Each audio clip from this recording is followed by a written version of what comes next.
Alô, você, nós estamos aqui para mais um podcast, Arival Cast, que a gente chama de o pior podcast da TV brasileira, né? Das mídias sociais. O pessoal diz, não, pastor, não é tão ruim assim, dá para assistir, né?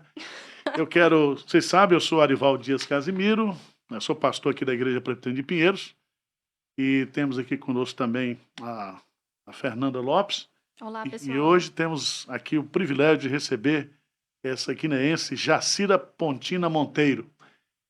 Eu peço que você se inscreva no nosso canal aí, que você assista, né, os nossos podcasts, que você compartilhe, que você se inscreva lá no meu canal de YouTube, no Instagram, tá certo? Vamos propagar esse podcast, que eu acho que tem muita coisa boa aí, muita gente boa vindo. Eu quero hoje, nós estamos aqui com essa guerreira Jacira, né? Ela é autora do livro O Estigma da Cor, da editora Thomas Nelson, editora Quintanda. Ela é mestranda em Educação, Arte, História e Cultura pela Universidade Presbiteriana Mackenzie. É pós-graduanda em Teologia do Novo Testamento na Faculdade Internacional Cidade Viva. E está prestes a se tornar membro da Igreja Presbiteriana de Pinheiros. Nós estamos aqui negociando o passe dela para ela se tornar membro aqui da nossa igreja. E ela se especializou nesse tema do racismo, né? E vai ser o tema do nosso podcast hoje. Eu acho que é um tema extremamente importante, abordado por uma pessoa que convive nesse ambiente, que muitas vezes sofreu desse pecado e que ela está aqui levantando essa bandeira. E você sabe que nós somos guerreiros aqui, a nossa igreja, contra todo e qualquer tipo de racismo, de acepção de pessoas, entendeu? Então, eu vou passar a palavra para você, Jacira, para que você se apresente, saúde os nossos como é que não? Telespectadores? Não, como é que é? Ouvintes, Os ouvintes, telespectadores, etc. Vai lá. Seguidores, todos. Seguidores. Olá, pastor, muito obrigada por esse convite. Uma honra estar aqui com vocês. Olá, Fernanda. Olá, pessoal de casa. Eu sou a Jacira Monteiro. Eu sou autora desse livro aqui que o pastor falou, chama O Estigma da Cor, que foi publicada pela editora Quitanda e pela editora Thomas Nelson. E eu sou de Guiné-Bissau, nasci em Guiné-Bissau. Mas eu vivo aqui no Brasil desde os 7 anos de idade, tinha acabado de completar 7 anos de idade, e eu vim com minha família para melhores condições de vida mesmo, para estudos. Meus pais estudaram aqui, eu estudei tanto ensino fundamental, ensino médio, graduação aqui, mas eu vim para João Pessoa. João Pessoa, a bela João Pessoa, capital da Paraíba. Isso, belíssima. E agora eu estou morando aqui em São Paulo, então tenho 3 meses. Né? Então, tá gostando de São Paulo? Tô gostando de São Paulo, é muito agitado, ainda estou me acostumando a essa rotina, mas estou gostando de São Paulo. A cidade de São Paulo é uma cidade cosmopolita, é uma cidade multicultural, que acolhe todo mundo de todo mundo, né? Uhum. Graças a Deus eu moro aqui há 27 anos, vim também do Nordeste, né? Vim de Pernambuco, mas nasci na Bahia. Somos vizinhos. Vizinhos. Jacira, é um prazer muito grande tê-la aqui conosco, né? E eu acho que você que está nos assistindo aí, você pode participar, depois mandar perguntas. Esse é um tema que não vai ser esgotado aqui hoje, porque é um tema que está sendo discutido na história, né? É um assunto muito empolgante, mas ao mesmo tempo um assunto triste, porque existem aquelas pessoas que sofrem, né? Principalmente aquelas pessoas que sofrem por conta do racismo. Mas eu quero já de antemão afirmar aqui que é impossível por um cristão ser racista, né? Aliás, o cristianismo veio justamente para destruir todas essas barreiras raciais, todos os preconceitos raciais e de todas as nações da Terra formar uma igreja, né? Uma igreja multirracial, multicultural, que vai ser assim no céu, né? Se Deus quiser. Amém. Tá bom? Você quer falar alguma coisa? Eu quero falar dos nossos patrocinadores antes da gente começar para o nosso bate-papo de hoje. Nós temos a Previx, empresa de segurança e serviços terceirizados. E eles ajudam a gente aqui, né, pastor, nesse local aqui onde a gente grava os podcasts. E você pode encontrar informações sobre eles, sobre o que eles fazem, todos os serviços que eles prestam na descrição desse vídeo. A gente vai deixar lá na legenda para vocês. Temos também a Bluefields, aceleradora de startups. Inclusive, né, pastor, a gente gravou aqui com eles recentemente. Eles falaram A gente teve um bate-papo muito legal sobre fé e trabalho. E eu quero dar destaque hoje para a Startup Go. É um evento gratuito e online, pastor, que vai ter. E o foco vai ser que o sucesso da startup ela começa pelo empreendedor. Um dos primeiros passos para alcançar o sucesso do empreendedor é arrumar a própria casa. Então, é um evento que vai ser focado na pessoa que vai estar ali empreendendo para que ela tenha todo o suporte para que o negócio dela seja um sucesso. Para você se inscrever nesse evento que vai acontecer no dia 11 de julho, você pode fazer sua inscrição no link que vai estar aqui na legenda também. O próximo, pastor, quem é? É o Cadu Aranha, né? Cadu. O glorioso Cadu Aranha, transmissão e audiovisual, empresa responsável por essa parte de transmissão dos cultos aqui da nossa igreja. Ele atua na área de som, produção de eventos, treinamentos e montagem e importação de equipamentos. Também temos a One Big Media, desenvolvendo criadores de conteúdo, a consultoria que presta serviço aqui pra gente no canal do YouTube do pastor da Igreja Presbiteriana de Pinheiros também. Então, se você é um produtor de conteúdo, criador de conteúdo, quer um suporte maior para crescer suas redes sociais e principalmente no YouTube, eles vão te dar todo o suporte e eles conectam marcas ao seu público, então eles te ajudam com isso. Tá E, bom. por último, Por fim, Porte Contábil, escritório de contabilidade e consultoria empresarial. Eles atuam no mercado há mais de 20 anos, atendem empresas, comércios, prestadores de serviço. Fica a nossa indicação para você. se você quiser participar, né, tanto pessoalmente como também como empresário, entre em contato conosco e nos ajude, né, a investir nesse podcast. E a gente usa os recursos para produzir o conteúdo, mas também para a gente fazer o impulsionamento nas redes sociais, tá certo? Sim. Então, conte conosco, eu conto com você também. Vamos lá, vamos entrar agora na nossa pauta de hoje, racismo. Racismo. E é a primeira vez que eu vejo esse termo aqui. Você, Jacira, é uma guineense, nasceu em Guiné-Bissau, Isso. onde nós temos um campo missionário lá, estamos ajudando os missionários. Se Deus quiser, você vai voltar lá como missionário aqui da nossa igreja também. Em primeiro lugar, eu gostaria que você, Jacira, contasse um pouco da sua história, né? Por trás de um personagem sempre tem uma história, uma história que foi construída na vida real. E eu queria que você, então, contasse um pouquinho, né, da sua vida e o caminho que você percorreu até chegar a esse livro. Tá bom.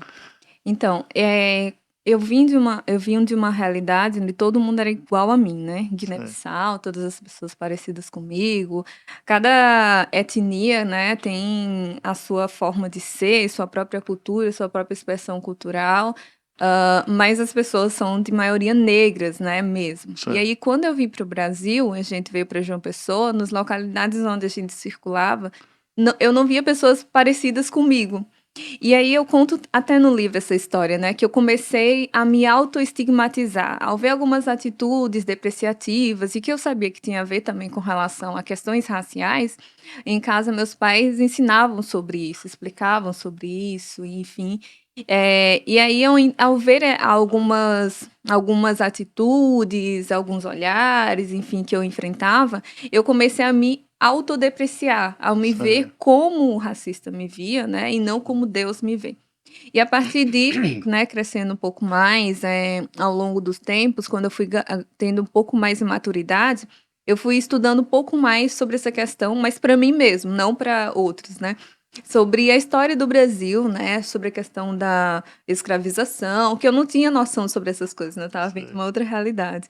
Então, estudando sobre isso, entendendo, mas aí eu falo no livro, né? Eu sempre quis evitar extremismos, então eu estudava a história e tudo o que aconteceu, mas com a minha Bíblia do lado, entendendo a minha identidade em Cristo, enquanto eu entendia os fatores, né, que levavam ao funcionamento do mundo da forma como estava funcionando. Só uma pergunta para você, onde se deu a sua conversão? Foi lá em Guiné-Bissau ou na Eu Paraíba? nasci num lar cristão.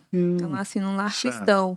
Os missionários ingleses que levaram o evangelho lá para a parte onde nós estávamos, em Guiné-Bissau, que era no interior, em Biumbo. E aí, minha avó se converteu, Sei. né, com o trabalho dos missionários, e aí meus pais já nasceram, tanto meu pai quanto minha mãe já nasceram em lar cristão, e eu nasci no lar cristão. Então você já é a terceira geração, né? Isso, terceira Isso geração aí. de cristãos. Ah, Sim, nós já viemos aqui crentes. certo. E aí, E- inicialmente, olha só, pastor, quando a gente chegou, inicialmente a gente era da presbiteriana. Sei, Primeira presbiteriana lá de João Pessoa, e depois a gente foi pra Batista. sei. Pois é. E Tá aí, bom. Pode continuar. E aí, nisso, eu fui entendendo minha identidade em Cristo, estudando à luz da Bíblia, o que Deus falava sobre todas as criaturas dele, mas também entendendo sobre a realidade da escravização e como que a questão do racismo ainda está presente na sociedade brasileira. E aí eu estudei na faculdade, eu fiz graduação em contabilidade. Sei. Eu me formei em contabilidade. Mas aí no final do curso, na metade do curso para o final, eu comecei a estudar de forma mais específica. Eu fiz PIBIC, pesquisa, essas coisas todas. E eu comecei a pesquisar mais sobre a contabilidade no período da escravatura. Sei. E aí eu fui direcionando um pouco mais, foi aí que eu comecei a falar publicamente sobre o assunto. Você leu aqueles livros, claro, do Laurentino lá? Sim, claro. São obras clássicas, né? Clássico. Que conta a história da escravidão no Brasil. E é muito interessante porque a questão da escravidão do Brasil retrata aquilo que aconteceu no Brasil, mas a questão do preconceito na racial e a escravidão está presente em todos os povos, desde que gente se entende por gente, né? Sim. Mas vamos contextualizar aqui o nosso papo, né? Eu escrevi também esse livrinho aí. Muito bom, inclusive, tá? Esse aqui é um meu que eu ganhei. Tá Tá certo. todo rabiscado, porque eu fui vendo O muita pecado coisa do boa. racismo, né? Onde a gente trata que o racismo é um pecado que nasce no coração humano. Não é um problema estrutural, né? Não é um problema social, mas é um problema que nasce na pecaminosidade humana. Né? Uhum. Então, e a gente coloca aqui o pecado do racismo, a luta contra a intolerância e o preconceito. Então, você é a nossa entrevistada. Fala para nós aí o que é racismo e de onde veio o racismo. Mas o senhor vai falando comigo. Vou, se eu puder colaborar, contribuir, a gente vai. Ok. Então, a gente tem uma realidade do Brasil de quase 400 anos de escravatura, né? Certo. E algumas coisas são importantes para se entender esse período.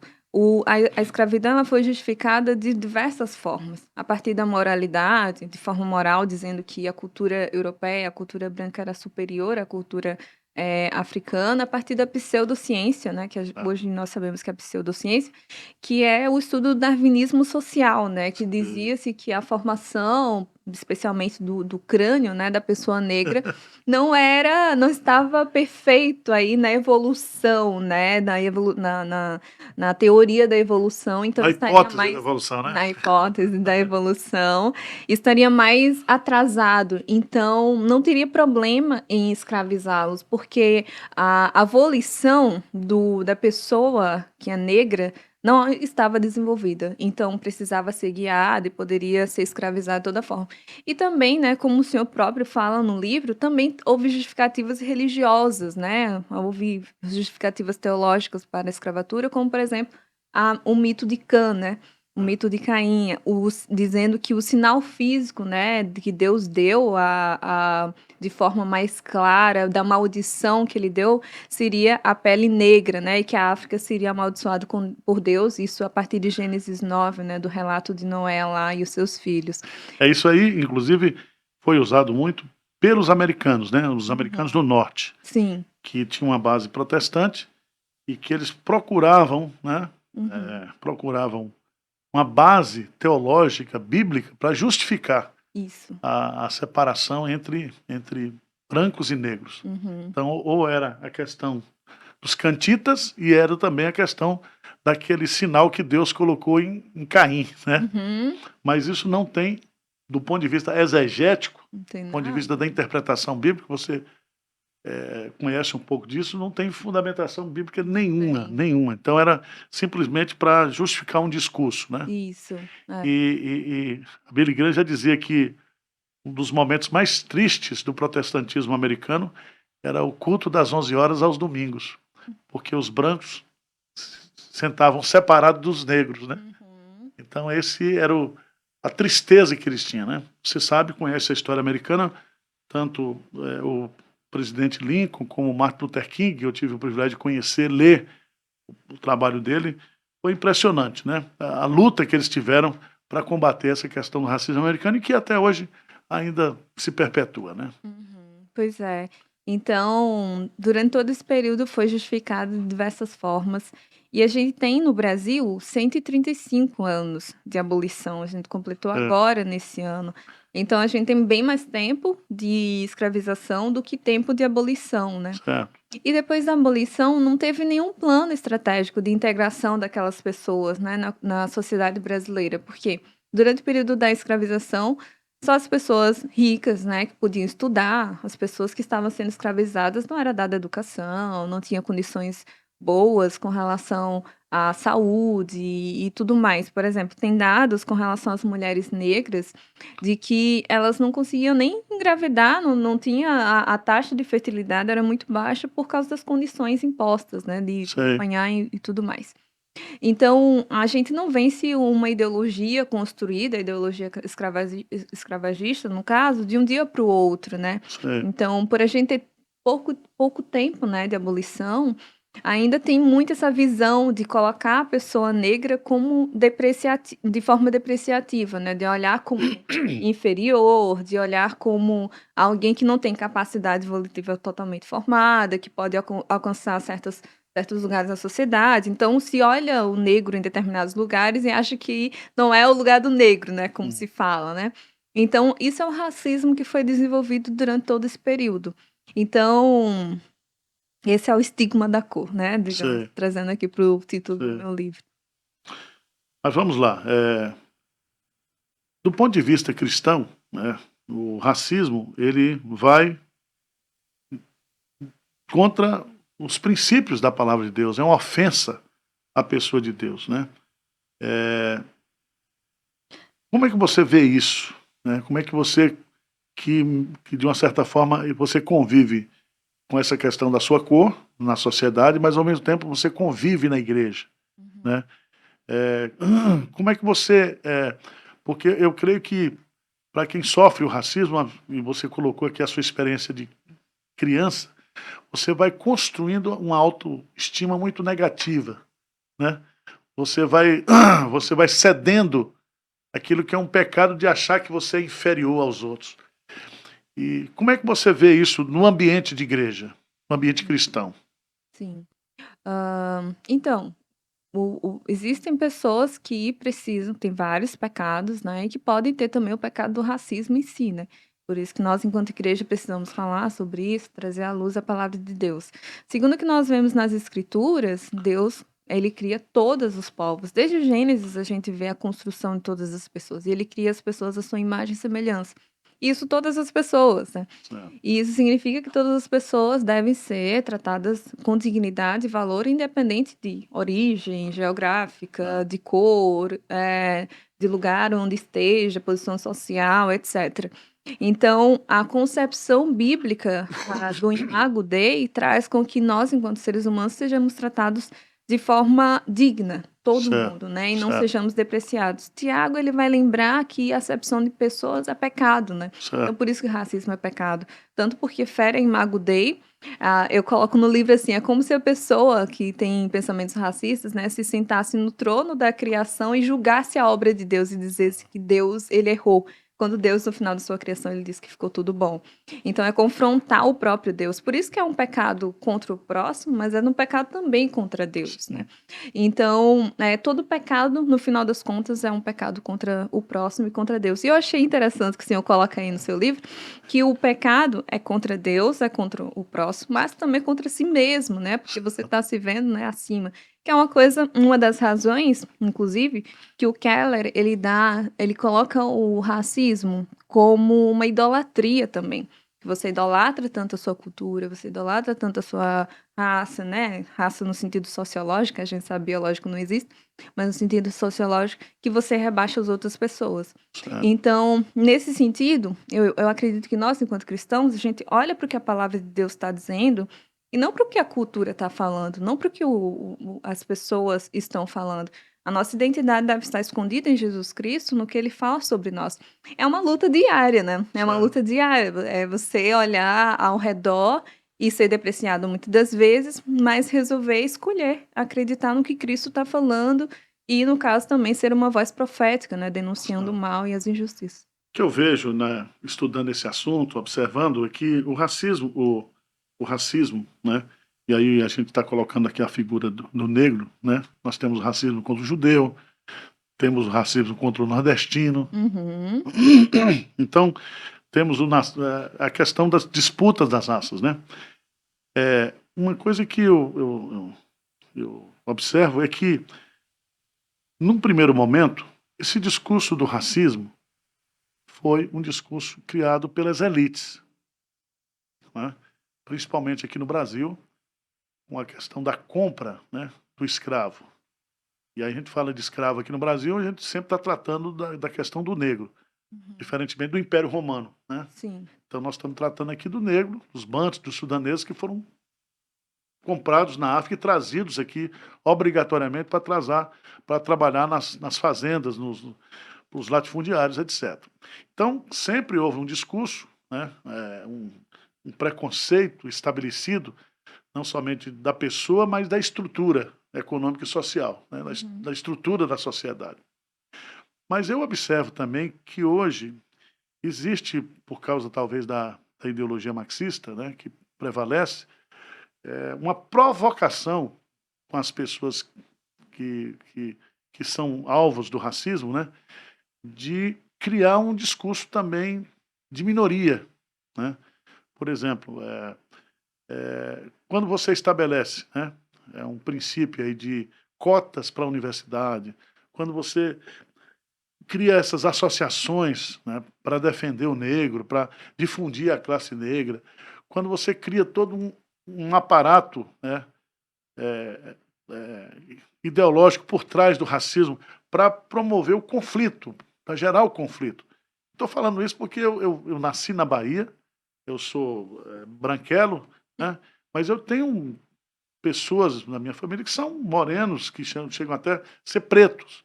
E a gente, na convivência familiar, isso há 30 anos atrás, né, a gente nunca teve problema de conviver, de achar que eu, por causa da cor da minha pele, sou mais inteligente do que você precisaria, então, ter uma cota na escola. Aliás, eu tinha alguns primos negros que eles tiravam melhores notas do que eu, entendeu? Não tinha esse discurso, né, que ao mesmo tempo é um discurso de direitos, mas ao mesmo tempo vem por trás com um viés de inferioridade, né? O que você acha sobre isso? Porque você saiu de Guiné-Bissau, foi para Paraíba, devia ter vindo para o Rio Grande do Sul, né? Para Estocolmo, veio para Paraíba, né? Que é um estado nordestino também, que o pessoal tem preconceito. Você cresceu lá, estudou lá, fez a sua formação, está aqui. Como é que você vê isso? Não sei se você está entendendo, esse antagonismo, ao mesmo tempo que a classe dominante, ela pratica o racismo, mas há por parte também um trabalho que está sendo feito para alimentar esse ódio, essa divergência, né, entre pessoas, né, de cores diferentes. Como é que você vê isso? No livro, eu faço um capítulo sobre a questão de raiva e ressentimento, né? Sim, E aí eu começo falando de Moisés. sei, Moisés lá no Egito, né? Quando ele tem consciência de que ele era hebreu, sei, né? O relato bíblico, o texto bíblico fala de que ele fica enraivecido, né? Pelo que estava fazendo pelo seu povo, né? O que os egípcios estavam fazendo com o seu povo, e aí ele mata egípcio. o egípcio, né? Então, ele sente uma raiva justa por ver o seu povo sendo oprimido, mas ele tem uma atitude que é Certo. reprovável, né? Certo. Então, a gente tá falando de Moisés, né? Que é uma figura da Bíblia, né? Enfim, que veio a tomar essa atitude. Então, muitas das vezes, a raiva, ela é justa, mas a atitude a raiva é justa no sentido de que vem a partir de você ver uma injustiça e Certo. você não se alegrar, obviamente, com aquilo. Então, Moisés, ele olha aquela situação, ele se enraivece. Então, muitas das pessoas, elas olham para a situação, a condição da pessoa negra e se enraivecem. E a raiva, até nesse momento, é uma raiva justa, por ver a Certo. injustiça. Agora, a atitude que a gente vai ter depois, essa é a Certo. questão. Porque se nós somos cristãos, nós vamos ter atitudes redimidas. Nós Certo. não vamos agir da mesma forma que o mundo age. A gente não vai agir pela raiva, a gente não vai agir como Moisés naquele momento. Certo. Nós vamos agir como Cristo. Então, no capítulo sobre raiva e ressentimento, eu falo que existem duas formas, né, de Sim. você abordar, de você lutar pelos direitos das pessoas que são desfavorecidas. Eu trago um antagonismo entre o Malcolm X na sua fase mais radical e o Martin Luther King Jr., né? Você Sim. vê, Martin Luther King, ele vai fazer a partir do amor, né? Ele Certo. repetia isso, ele Certo. escreve isso. Durante as manifestações, ele tinha as pregações, eles cantavam hinos, Certo. né? Durante durante as passeatas. Certo. E eles não revidavam, né? Então eles baseavam a partir das escrituras. Martin Luther King, ele era um pastor, né? Um pastor batista. Certo. Já o Malcolm X, na sua fase na sua fase mais radical, em que ele estava com a nação do Islã, ele pregava essa ideia, né, de que, primeiro, ele não permitia que pessoas brancas também andassem com eles. Eles tinham uma ideologia mais de separação mesmo. E ele escreve na autobiografia dele, ele escreve que nesse período ele olhava para os brancos e eles consideravam os brancos demônios, né? Ele literalmente falava dessa forma. E ele provocava o Luther King várias vezes, enfim, porque achava que Luther King ele era domesticado, né, pelas pessoas brancas. Ele coloca dessa forma, ele fazia muitas provocações. Então, existem formas, né, de se combater, de se expressar essa raiva que muitas das vezes é justa, né, ao ver a injustiça. A gente não deve, enquanto cristãos, procurar o revanchismo, coisas dessa natureza. Nós devemos buscar a reconciliação, porque a mensagem do evangelho é uma mensagem de reconciliação. E como o senhor bem coloca no seu livro, a questão do racismo não é uma questão de falha no amor, é uma questão de ódio mesmo. Certo. E quando a gente olha, o ódio não é fruto do espírito, é fruto da carne, é o que é diabólico. Então, nós, enquanto cristãos, nós devemos lutar sim contra o racismo, mas devemos ter nas nossas atitudes que sejam plenamente cristãs. Então, é isso que eu penso sobre essa questão. Então eu quero enfatizar aqui, né, deixar bem claro que o racismo ele é um pecado que está entranhado na natureza humana, né? Quando a gente fala racismo aqui, é achar que eu sou melhor do que você. E aí vem desde a questão da cor, da formação intelectual, a questão das posses, a questão sexual, né, do homem e da mulher, preconceito de homem contra mulher. Existem os preconceitos de nacionalidade, né? E tudo isso, não é nem não é nem da pessoa, mas é do local onde ela nasceu, né? Então, se eu nasci ali, eu sou mais importante, eu sou melhor do que o outro. E isso é tudo resultado da nossa natureza pecaminosa. Por isso que a gente reafirma aqui que o racismo é um pecado geral, presente na sociedade, né? É um pecado que precisa ser combatido, precisa ser visto como pecado. Segundo, é um pecado contra Deus, porque todo homem foi criado à sua imagem e semelhança e deve ser respeitado como imagem e semelhança de Deus, independentemente da sua cor, da sua raça, de onde ele nasceu. O racismo é um pecado contra a humanidade, né? Então você, de uma certa forma, agride a raça humana quando você pratica o racismo. E o racismo é um pecado que eu chamo um pecado contra o evangelho. Porque Jesus Cristo veio justamente para derrubar as barreiras raciais, né? Quando ele vai conversar lá com a mulher samaritana, né? Ali ele quebra um monte de preconceitos, né? Um monte de barreiras. Primeiro, ele falar com a mulher, né? Porque os judeus não falavam publicamente com a mulher. Segundo, porque aquela mulher era samaritana e ele era judeu, e o judeu achava que ele era mais puro espiritualmente do que aquela mulher, né? Terceira, a questão social, porque um homem não podia falar em público com uma mulher, e ele fala publicamente à beira de um poço, né?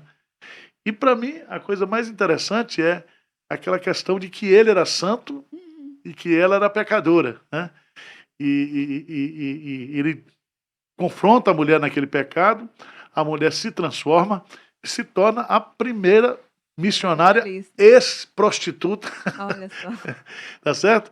Então, a gente observa que o evangelho veio, na Efésios capítulo 2, diz que Jesus veio para derrubar todas as paredes de separação que foram tipificadas no Templo de Salomão, onde tinha o ato das mulheres, né, o ato dos sacerdotes, o ato dos gentios. Então, Cristo veio para derrubar essas paredes, remover essas paredes e dizer que todos nós, toda pessoa, né, humana, independente da cor, da raça, pode fazer parte do seu povo. Ele veio para criar uma nação multirracial, que é a igreja. Uhum. Por isso que a missão nossa é pregar o evangelho a toda a criatura e fazer discípulos de todas as nações. Já já eu prego e faz apelo. Eu aceito. É. Agora, você acha que esse assunto, racismo, né, ele é pouco discutido nas igrejas? Você ouve muitos sermões sobre isso ou não? Ô, pastor, não tenho ouvido. E, infelizmente, não, né? Eu acho que nós, enquanto cristãos, ah, falta ver como pecado mesmo. Em Certo. muitas palestras que eu faço ao longo do Brasil, né, e tal, as pessoas, muita gente chega para mim e diz: Nossa, eu nunca tinha parado para ver o racismo como pecado. Sei, Né? Então, eu acho que falta essa questão bem básica mesmo. É por isso sei. que é tão importante pessoas como o senhor, que tem autoridade de nome, né, no Brasil, escrever um livro sobre isso, porque as pessoas começam a entender um pouco essa dinâmica, essa questão e o posicionamento cristão com relação a esses assuntos. Porque por ser uma pauta que foi sequestrado, vou colocar dessa forma, por uma questão política partidária, então as pessoas veem mais como uma questão política e não como uma questão que o evangelho também se importa. Então é muito importante, né? Pregações, pastorear o coração da igreja, né? Caso as pessoas tenham esse pecado dentro de si, para que o Senhor venha transformando, porque no final das contas a gente sabe que é o Espírito Santo que vai convencer do pecado, da justiça e do juízo. Por isso que a gente precisa da pregação e de trazer o evangelho nesse sentido de que esses pecados sociais também importam para Deus, né? Porque Jesus ele vai resumir os 2 grandes mandamentos. É por isso que o subtítulo do meu livro é, né, Como raça espere os 2 grandes mandamentos de Cristo. Sei. Jesus ele resume dizendo que nós devemos amar a Deus sobre todas as coisas e, em segundo lugar, amar o nosso próximo como a nós mesmos. Mas João, em 1 João 4, ele vai dizer que você não tem como amar a Deus a quem você não vê se você não ama o próximo a quem você vê. Então, os 2 mandamentos, eles estão juntos ali, né? Então, pelo fato do racista ele não amar o próximo, né? Ele está descumprindo aí um mandamento que é central, que é basilar das Escrituras. E quando a gente olha para a nossa sociedade, cada vez mais globalizada, culturas se envolvendo, uma cidade como São Paulo, pessoas que têm esse pecado dentro de si, ao ver pessoas diferentes, né, perto deles, podem acabar manifestando isso, né? Então é importante que nós, enquanto igreja, nós nos posicionemos até para não deixar uma lacuna. Sei. E aí as pessoas que estão interessadas sobre essa temática achar que não só tem uma forma, né, de pensar sobre isso e acabar sendo cooptados por outras coisas aí. O pastor já pregou sobre isso, acho que mais de uma vez aqui na Igreja Presbiteriana de Pinheiros, né? E logo em seguida veio o livro da série Relevância e outros assuntos também, né, pastor, relevantes na sociedade. E eu queria perguntar para o pastor, como que foi entender sobre isso? Se foi em algum momento específico da sua vida? Se teve algum acontecimento que viesse e trouxesse essa importância maior de trazer esse assunto? Porque realmente a gente não vê as igrejas falando sobre isso. Eu acho o seguinte, eu acho que a igreja, na sua prédica, ela está trabalhando muito no campo da teoria, no campo da teologia, da especulação. Uhum. É a vida como ela é. Então, como a gente tem uma pegada aqui em Pinheiros muito nessa questão do dia a dia, Uhum. é um cristianismo meio existencial, a gente trata do real, né? E eu vendo, teve aquele caso daquele rapaz lá nos Estados Unidos, que foi de uma certa George Floyd. que se tornou um ícone, né, nessa discussão. Então eu me interessei. Naquele momento eu estava lendo os livros do Laurentino, né, o 1 e o 2, que saiu o 2 recentemente, então eu estava acompanhando aquele assunto. Meu filho me deu de presente. E aí eu falei, mas isso aqui é um assunto que a gente precisa, né, Sim.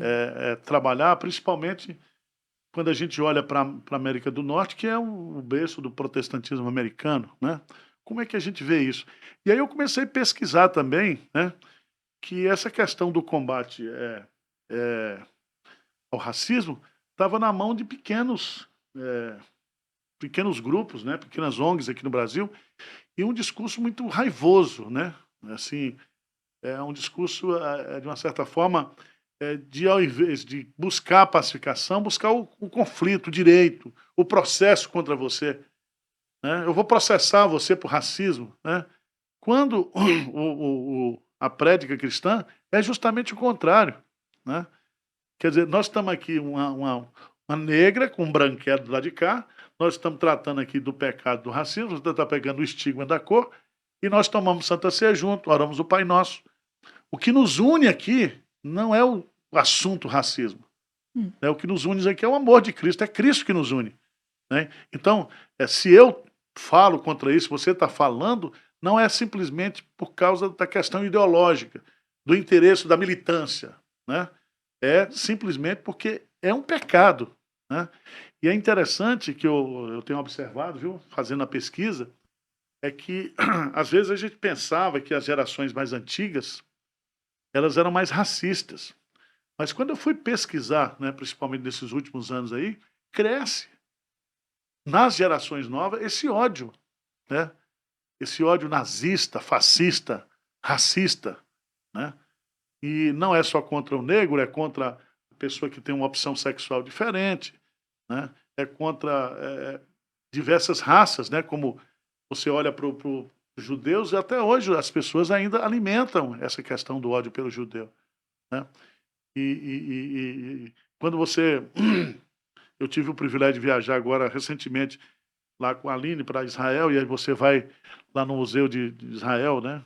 No Museu do Holocausto, e vê o que foi feito, né? Você descobre que a coisa ainda está presente. Quer dizer, não era para ter mais esse assunto, né? E eles criaram justamente para dizer, gente, isso é uma loucura. É uma loucura, isso é um... E aí você vê, por exemplo, essa briga lá, essa guerra da Ucrânia e dos... Rússia, Ucrânia, e você descobre que pessoas da mesma raça estão se matando lá, né? E é uma coisa, assim, abominável. Por quê? Porque até do ponto de vista, hoje, do conhecimento científico, o que me diferencia de você é a quantidade de melanina. Né? Quer dizer, você é mais morena do que eu, não é por culpa sua, é por causa do... O Dr. Evelyn coloca isso muito bem, né? Aqui no prefácio, no livro que ele coloca lá, e fala, olha, pelo amor de Deus, tá certo? O cara está na Noruega e o cara está na África, não é porque a África é um continente maldito, é por uma questão climática, entendeu? A ciência prova isso hoje. Então, nem do ponto de vista científico, e graças a Deus, o evolucionismo, que foi a base, né, uma das bases para o nazismo, porque eles, através da sobrevivência do mais capaz, eles criaram aquela desgraça que foi lá achar que o alemão, que o branco é uma raça superior do que o judeu, inclusive. Agora, vamos falar um pouquinho mais? Você acha que nós precisamos, como igreja, nos posicionar mais contra esse pecado? Sim, sim, acredito que sim. Pensar mais sobre isso, ter mais livros sobre isso, porque a gente, de uma visão pró-reconciliação, né, nós temos poucas literaturas, e assim, falando do solo brasileiro a partir da história do Brasil, né, porque uma coisa é você ler o livro do Piper, do Keller, do Isaac Macaulay, né, que agora foi traduzido pelo Mundo Cristão, que é um teólogo também americano. Então, a realidade dos Estados Unidos é muito diferente da realidade do Brasil, né? A gente precisa daqui, da história brasileira, da escravidão como aconteceu aqui no Brasil. Quer dizer, o Brasil foi onde houve um mais prolongado período de escravidão moderna, né? E foi um dos últimos países a abolir a escravidão aqui nas Américas. Então, é uma história muito específica, né? Então, Só para apimentar aqui a nossa discussão, você não acha que com a questão da miscigenação, o Brasil ele andaria mais rápido para a gente combater isso? Né? então, Gilberto Freire, Coloca isso, ele né? coloca isso em Casa Grande e Senzala, Senzala. Ele coloca que a questão da miscigenação que aconteceu aqui no Brasil, que é diferente em outros lugares, né? Por exemplo, quando você vai olhar para a realidade da do Oriente Médio, enfim, Argentina, por exemplo, Pois é, né? Que depois mataram, né, as pessoas negras, né? Sim. Depois da escravização. Então houve essa junção. A questão é que, mesmo a questão da miscigenação, o racismo ele continua presente. Quer dizer, a gente diz que realmente a sociedade brasileira ela é misturada e é misturada, mas quando a gente vai olhar nas posições, vamos colocar, por exemplo, a pirâmide social brasileira, É. né? Na base está as pessoas mais negras, né? Quanto mais você sobe Os na pirâmide, presídios tem mais negro, tem né? mais negros, O quanto mais bandido é o negro, né? Sempre essas Exato, discussões que vêm. exatamente. E aí fica esse estigma social, essa representatividade no imaginário, colocando a pessoa negra sempre como inferior e sempre nesse lugar. Então, quanto mais a gente sobe na pirâmide, mais branca ela vai ficando. Então, a gente percebe que a miscigenação não tá representada em todas as circunstâncias da sociedade brasileira. Então, mesmo a questão da miscigenação, o racismo que é velado, né, permanece aí. E aí eu queria só trazer também, nós enquanto igreja, nós precisamos falar mais sobre isso, sobre essa questão teologicamente, trazendo como pecado, trazendo como algo que deve ser combatido em prol da reconciliação, em prol do evangelho, do reino, né, que é um evangelho de reconciliação e paz, e não de ódio e violência, ao modo de Jesus, né, buscando essa junção, né, igual como a igreja dele fez, mas também entender que o racismo é um crime também, né, um crime. Então, dependendo de como foi, né, uma situação muito grave, a pessoa também pode... Uma pergunta de adolescente. Você acha que é possível o sujeito ser cristão e ser racista? Na origem da palavra? Não, mas assim, a gente falando da pessoa praticar o racismo constantemente e dizer que é cristão, Não. é isso? Se um cristão verdadeiro, pelo fato dele ter passado pelo novo nascimento, é possível ele, não estou falando do Não. cristão nominal, né? Aí você vai para a Não tem sociedade. como, não tem porque Jesus, o pecado ele vai ser, é claro que nós enquanto cristãos nós temos os nossos pecados, né? Todos nós temos os nossos pecados de estimação, a gente não vai ser aqui dizer, né? Eu sou santo. Claro, eu sou santo, né? Isso vai acontecer quando Deus nos restaurar na Nova Jerusalém. Certo. Mas se a pessoa realmente foi transformada por Cristo, pelo Espírito Santo, ela vai lutar contra isso, no sentido de não reproduzir isso. Ela vai ter essa consciência, se foi redimido. Porque é um pecado odioso, né? Nós, enquanto cristãos, nós vivemos pelo amor e não pelo ódio. Então, é algo que é muito complicado conciliar. Mas diz aí, teólogo, o senhor que é teólogo, o senhor que tem que falar. Não, eu sou mais teólogo do que teólogo. Meu coração é muito mais pastoral e bíblico, né? O que eu vejo, né, é que quando você... só existe uma forma de você vencer a questão do pecado. Através do amor. E o amor de Cristo, não é um amor natural, porque eu não tenho esse amor natural, né? Porque a gente sabe que o homem natural, né, ele é carne, ele não nasceu de novo. Então, não dá para você fazer um combate eficaz, eficiente sobre o racismo numa sociedade que não está convertida, né? Mas eu acho que, como cristãos, se nós pregarmos e vivermos o amor na igreja, dentro da igreja, do ponto de vista de não somente do racismo, mas do servir, de combater as diferenças, Sim. da valorização da mulher, né? Sim. É um dos temas que agora está borbulhando aí, é que as mulheres evangélicas elas estão indo fazer BO, né, nas delegacias, porque a realidade da violência doméstica no ambiente cristão é muito grande, né? E isso é uma barreira que está sendo... Porque se existe um lugar onde não deveria ter violência doméstica, era no ambiente lá cristão. Pois é. Né?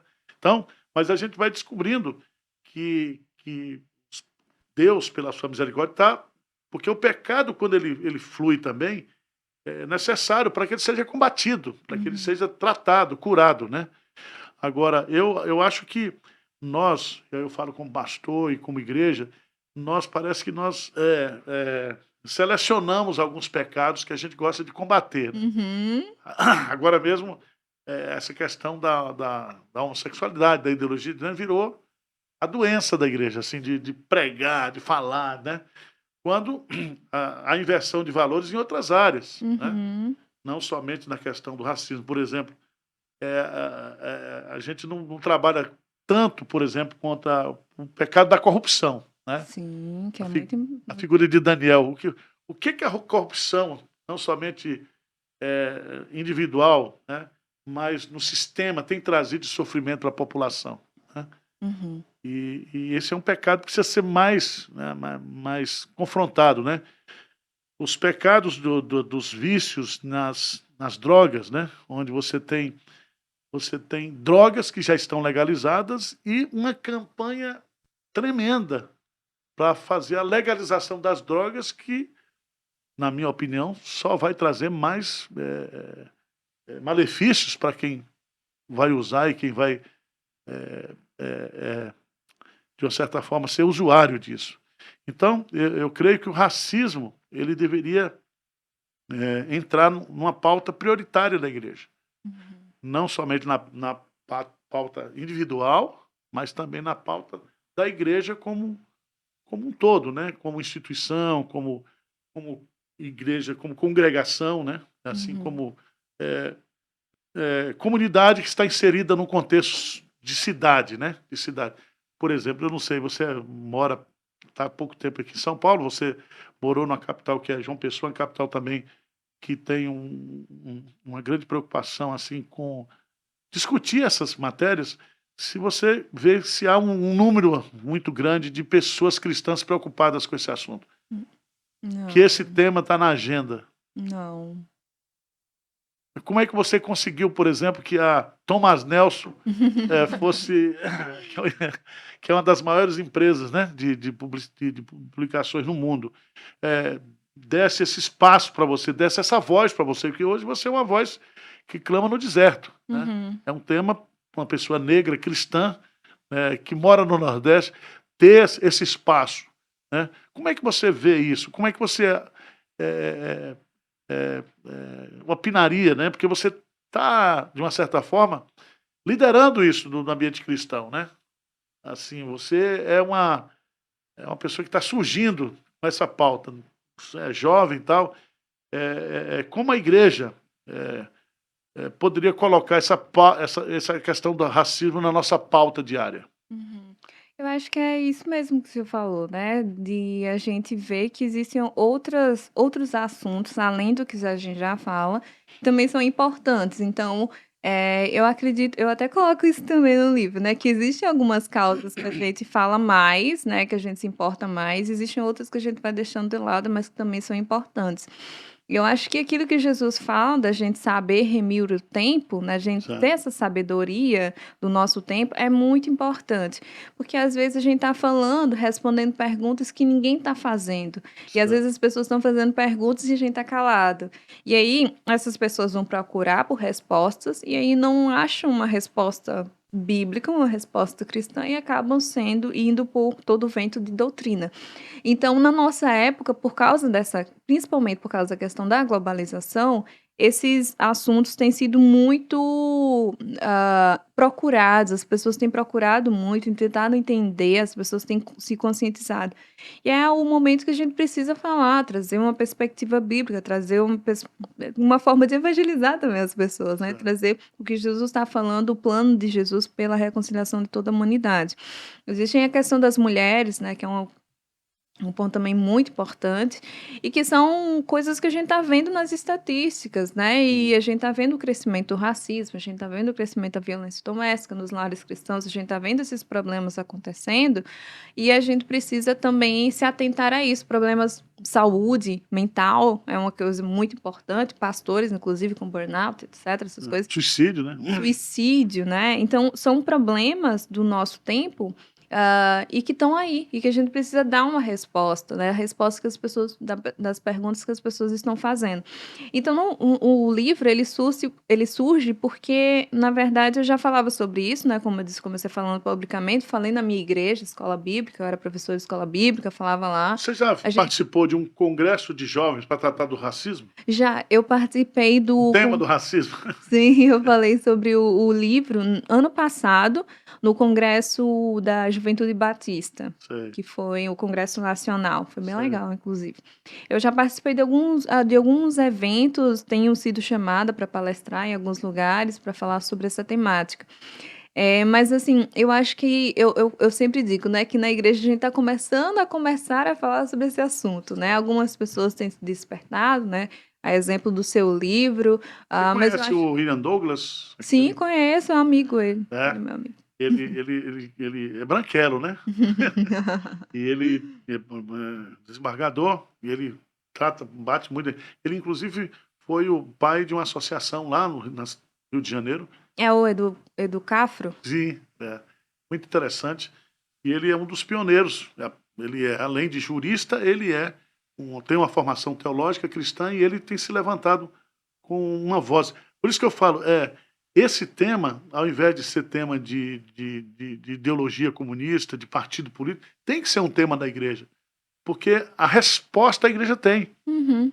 Porque você não vai combater o racismo se você não combater o pecado, o ódio no coração das pessoas. Sim. E essa transformação só se dá pelo novo nascimento, né? Pela a transformação mesmo, a regeneração. Uhum. Então é isso que eu creio, né? E é isso que você vê isso, porque até mesmo aqui eu não tenho muita convivência, como é no ambiente africano essa questão do racismo.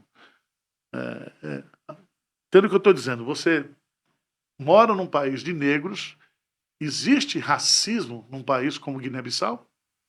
Racismo num país como Guiné-Bissau? Então, como eu vim aqui para cá, já pequena, eu não tenho tanta informação assim com relação à convivência de Guiné-Bissau. O que eu sei é que existe o etnocentrismo, né? De Certo. cada etnia, enfim. Certo.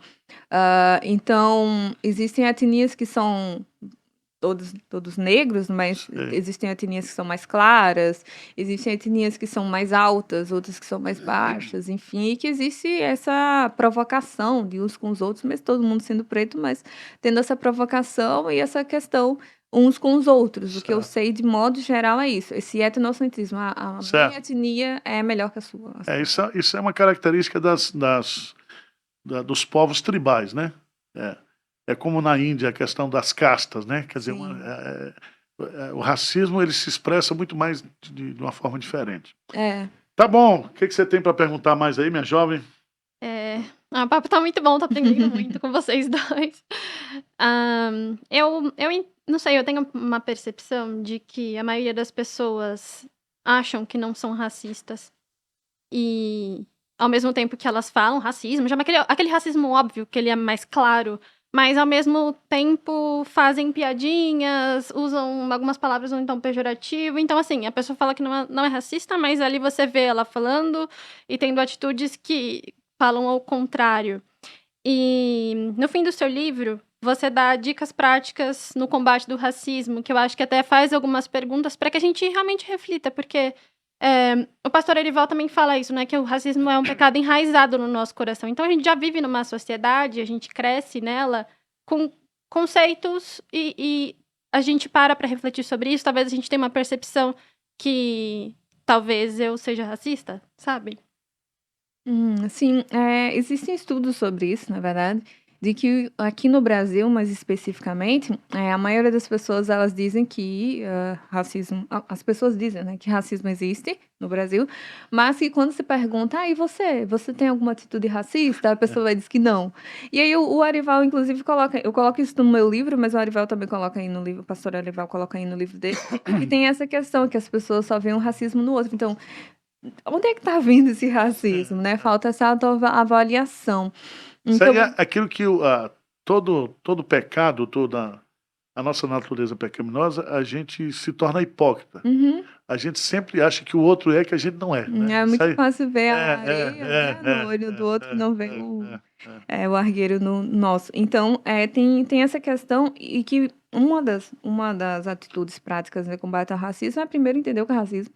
É. Muitas das pessoas não entendem, né, da história do Brasil, a questão da escravatura, como se deu, a ideologia, né, por trás da ideologia, por trás toda essa questão da pseudociência, né, darwinismo social, as pessoas, muita gente não sabe sobre isso.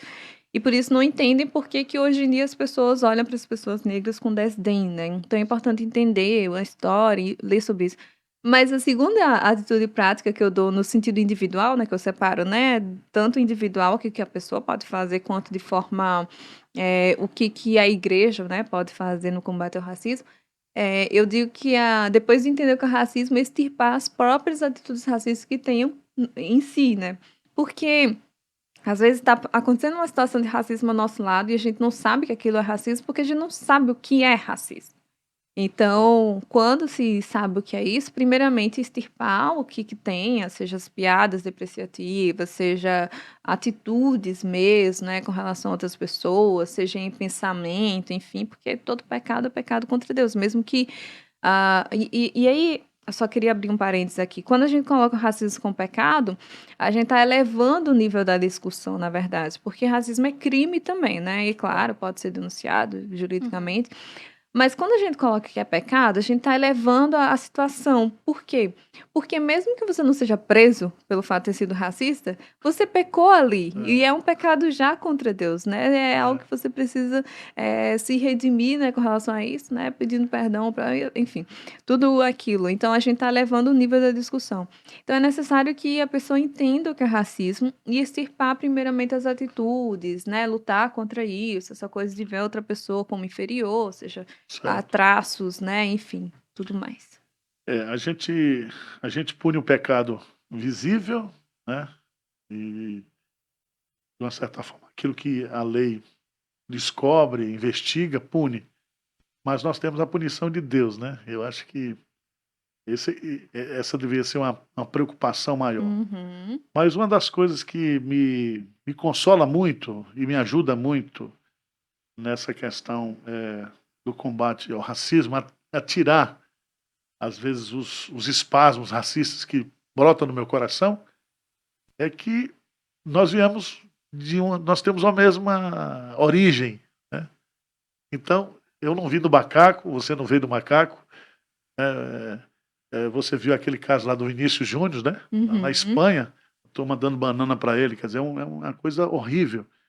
E nós somos criados por Deus, nós temos uma mesma origem, isso aí já está provado cientificamente, né? Então, você faz parte da minha família, né? Então, por exemplo, quando uma das experiências que eu tive agora, eu não fui lá, mas o pastor Mariano foi, e os nossos irmãos lá da igreja presbiteriana de Guiné-Bissau, lá na capital, eles estavam 30 anos orando para ver se alguém se importava com eles para construir um templo. E aí apareceu aqui na igreja uma pessoa que financiou, né? Que bênção. E aí você vê o seguinte, a alegria deles, a gratidão deles. E isso nós estamos fazendo não só porque nós temos uma mesma origem em Adão, no primeiro, mas porque nós temos uma origem no segundo Adão, que é Cristo. Né? Amém. Porque se assim como o pecado entrou por um homem, a graça também, o perdão, o quebrantamento. Né? Então, eu vejo que o evangelho de nosso Senhor Jesus Cristo é, de fato, a grande solução para o combate do racismo. Né? Eu creio que quanto mais próximo a gente estiver de Cristo, quanto mais sensível nós estivermos à questão do evangelho, não há espaço na minha vida para qualquer tipo de preconceito. E a gente trabalhar, né, vigiando, né, no nosso dia a dia, etc. e tal. Mas o papo tá bom, mas o tempo tá passando, né? Chega aqui. Tem um ponto que a Jacira cita no livro dela, que quando eu vi, eu falei, nossa, incrível, que bom que alguém trouxe isso, que é sobre racismo reverso. Eu queria que você explicasse um pouquinho, porque quando eu li, eu falei, que bom, né? Que ela explica de uma maneira muito tranquila e fácil de compreender, porque eu acho que Tem muita gente Boa. Essa ideia é boa. Enfim, deixa eu Racismo explicar. reverso. Explica aí pro povo. Então, essa questão, ela depende, eu coloco no livro, né? Depende do que a pessoa entende por racismo. Existem várias interpretações que se dão, né? Existe, por exemplo, a interpretação da lei do próprio racismo. Ele fala do racismo como se fosse preconceito de cor. Já a concepção que se dá depois do racismo tem a ver com esse legado da escravização que ficou na sociedade e que vem por causa de que, como a gente, eu nem falei antes, mas é bom fazer esse disclaimer, que geralmente se fala, não precisa falar sobre esse assunto, a escravidão sempre existiu, mas a questão é que a escravidão primitiva e a escravidão moderna há uma diferença, né? Na escravidão primitiva, ela se dava por causa de questão social. Então, quando a Bíblia está falando de pessoas que eram escravos, não é com relação à cor. A escravidão na Bíblia, a escravidão na sociedade romana, na sociedade grega, não tinha a ver com cor. Tinha a ver com posição social, que a posição intelectual era respeitada e os outros, principalmente os serviços laborais, né, eram tratados pelos escravos. Na escravidão moderna, né, que a escravidão começa aí no século XVI até o século XVIII, é que se coloca o elemento de cor, né, e aí se justifica a partir da pseudociência, da moral, da religião e etc., para poder dizer que a pessoa negra, na verdade, e o africano foi criado para a escravização. Então, esse legado dessa escravização é que trouxe esse ponto do racismo, né? De divisão das raças, que a gente sabe que biologicamente só existe uma raça, a raça humana, mas sociologicamente se coloca essa questão da divisão da raça para dizer que uma raça é superior às outras raças. Então, se entende que o racismo vem desse legado de escravização. Então, nesse sentido, existem duas interpretações. Se você interpreta que o racismo, se você vê o racismo, né, a partir dessa ideia do preconceito, então se diria que existe racismo reverso, porque o pecado está no coração de todas as pessoas, então você poderia, no caso, ter esse revanchismo, esse ódio contra a pessoa branca. Mas se a gente for pensar no racismo como um legado de escravização, então não tem como dizer que existe racismo reverso, porque no caso, na cultura brasileira, o branco não foi escravizado, não teve essa relação aí com relação ao que houve na história negra. Então, nesse sentido, eu acho que às vezes a gente fala, mas não sabe a definição do que a gente está falando, né?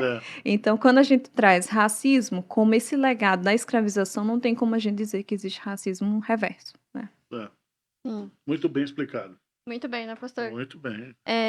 E um último ponto, que a pastora até citou, mas a gente não aprofundou no assunto, eu queria saber a sua opinião, o que você pensa sobre as cotas raciais.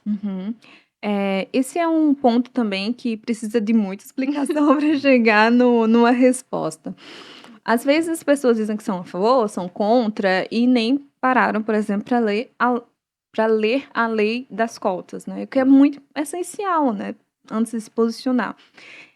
A gente tem o próprio Piper, no livro dele, O Racismo, a Cruz e o Cristão, que ele fala que uma das atitudes que a Bethlehem Church, a igreja dele, teve no combate ao racismo foi colocar cotas para pessoas negras entrarem também e comporem as posições de liderança, porque é aquilo que ele fala, né, de que a gente vê que quanto mais você sobe na pirâmide, as pessoas negras não se encontram lá. E aí ele observou que o corpo pastoral, a liderança da igreja dele, não estava refletindo essa igreja multiétnica de Cristo. Então ele trouxe pessoas capacitadas, obviamente, não só qualquer pessoa, pessoas capacitadas, mas que eram negras também para representar isso. Então ele fala que eles puseram as cotas. Então, a ideia da lei das cotas aqui no Brasil, escrito lá, era que a gente tem uma defasagem com relação à educação dada às pessoas negras, tanto no período da escravização quanto atualmente, que a gente vê as escolas públicas, elas não são de qualidades, né? Os nossos políticos não colocam os filhos deles nas escolas públicas, né? Porque não são de qualidades.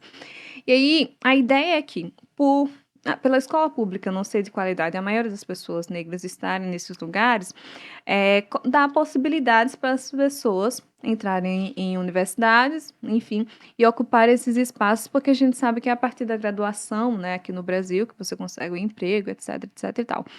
E aí, a ideia é trazer mais ou menos essa equiparação, uma tentativa. Eu acho que as cotas, a gente vê pelos resultados delas, né, que é uma coisa que é positiva, sim. A minha única crítica é que a ideia escrito lá na lei era de que iria se trabalhar na educação pública, iria se trabalhar para poder ela ficar de qualidade para que não precisasse de cotas mais, né, daqui a um tempo. Mas aí a educação pública não está sendo trabalhada, continua a mesma coisa. Então, no final das contas, uma medida que foi criada para ser paliativa, está lá escrito, está se tornando algo definitivo. E eu acho que a crítica tem que ser ali. Essa é a minha visão. Eu acho que enquanto a gente olha para as escrituras, quando a gente vê lá em Levíticos, em Êxodo, né, o texto bíblico vai falar sobre a libertação, e aí na lei de Deus ele fala sobre dar terra, sobre dar comida, sobre dar possibilidades para aquelas pessoas, para que eles se integrassem na sociedade. Então, isso não aconteceu na história do Brasil, né? Não houve nada que desse possibilidades para aquelas pessoas se integrassem, né? E aí os becos, Aí vielas, favelas eu surgiram. entendo, viu, que a questão é política, né? Porque as classes, as elites, né, o establishment, eles têm o poder. Sim. E a questão, para mim, das cotas não envolve somente o negro, né? Porque se você fala de escola pública, você fala do pobre. Pobre como um todo, É. né? Que a maioria das Pobre, pessoas que estão lá Não é só são a questão do negro. Por exemplo, eu estudei em escola Aham. pública e jamais teria condições, por exemplo, de chegar aqui em São Paulo, tendo meu fazer uma universidade paga. Hoje, graças a Deus, com as possibilidades, hoje você já pode, o pobre pode pagar. Não é uma USP, não é uma FGV, mas você pode fazer, você pode ter um diploma universitário, né? Hoje, de uma certa forma, houve uma. Mas eu vejo que essa questão da cota, a intenção original, ela foi muito boa no sentido de criar oportunidade. Porque pelas as vias normais, o cara não tem condição. Uhum. Porque, por exemplo, um cara pobre, ele não pode fazer um cursinho, pagar um cursinho caro, para concorrer uma medicina na USP. Pois Não é. é isso? Então, Uhum. aí eu vi que, tanto aqui em São Paulo, por exemplo, a Unicamp foi uma. Ele trabalhou mais, não o conceito do negro, mas o estudante da escola pública, né? Que a gente descobre, a gente sabe, eu vim de lá pequenininho, como diz a música lá, né? Que não é questão de pouca inteligência ou mais inteligência, é uma questão de oportunidade, né? Isso. Por isso que, por exemplo, né? Houve um grande sucesso o trabalho de resgate social nas periferias, nos bairros pobres, com a questão da música erudita. Né? Você Aqui em tem São Paulo? em São Paulo e na América Latina toda, né? Você vê, porque a música clássica, ela é, de uma certa forma, propriedade das elites. E aí você começa a descobrir que você tem Beethovens, né? Lá na favela, que o menino, quando tem chance de pegar um violino, de pegar um piano, de pegar um instrumento de sopro. Veja as orquestras que são criadas na periferia, como tem aqui, Lindíssimas, né? né? Uhum. E mostra que o talento está em todo lugar. O que falta é a oportunidade. E aí vem o problema também, sabe o quê? Da corrupção. Porque o dinheiro público que era para chegar na ponta não chega. Entendeu? Então uma coisa vai Puxando a puxando a outra. Nós temos a oportunidade, por exemplo, agora, de furar poço no Nordeste, para combater a seca, para combater a pobreza. Sim, eu Então, soube que vocês estão fazendo a IPP, né? nós furamos 150 poços. Só que, do ponto de vista do político, ele não quer resolver o problema da seca. Né? Então, ele prefere ter a política do carro-pipa. Né? Ele trabalha muito mais no discurso da ajuda, da Bolsa Família, para a pessoa ficar ali presa, né? Para criar o curral eleitoral. E eu acho que somente o Evangelho, para abrir a cabeça, pode nos dar uma visão assim ampla de transformação no Brasil, em todas as áreas, né? Eu creio plenamente que o caminho para a solução do Brasil está na educação, e a igreja cristã, Educação, sim. que tem a bandeira de uma igreja, uma escola ao lado da igreja, é que pode fazer muito pela mudança do Brasil. Sim.